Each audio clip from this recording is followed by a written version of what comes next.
Hi class. Today I will be answering our second discussion question.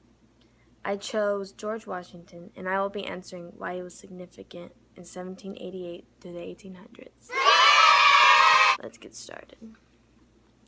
George Washington was significant to American history because his effort helped set examples of equality, honor, and wisdom.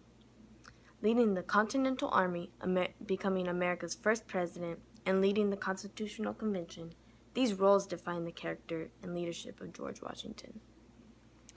The years of 1788 through 1800, George Washington's significance to history was because of his selfless leading, popularity throughout the states, and political success.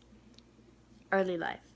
George Washington was born on February 22, 1732, on his family's plantation, which was located on Pope's Creek in Westmoreland County, Virginia.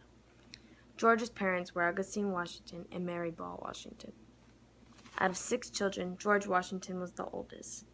George Washington attended school, and it is said that he finished school formally at the age of 15. George's teenage years exemplified his mathematics skills, which helped him become a victorious surveyor. George Washington's expeditions had earned him wealth, and with wealth came his gaining of land. George Washington acquired Mount Vernon, located on the Potomac River near Virginia, in 1752. In 1759, George Washington married Martha Dandridge Custis, a widow with 2 children, and became a stepfather who was devoted to the children. Accomplishments. In 1787, George Washington headed the committee of the Constitutional Convention and helped draft the new Constitution.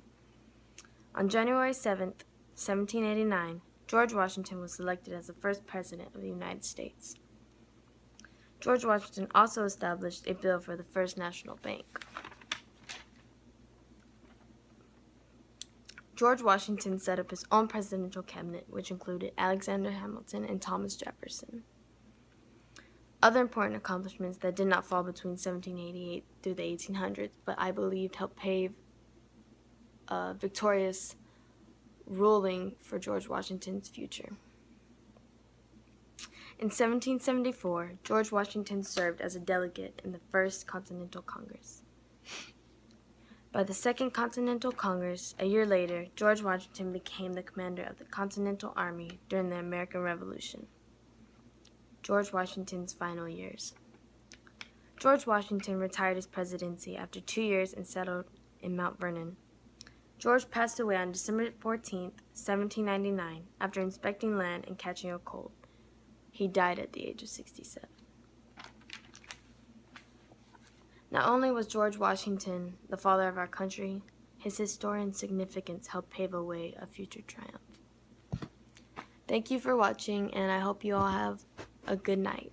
So, go reply to 2 others.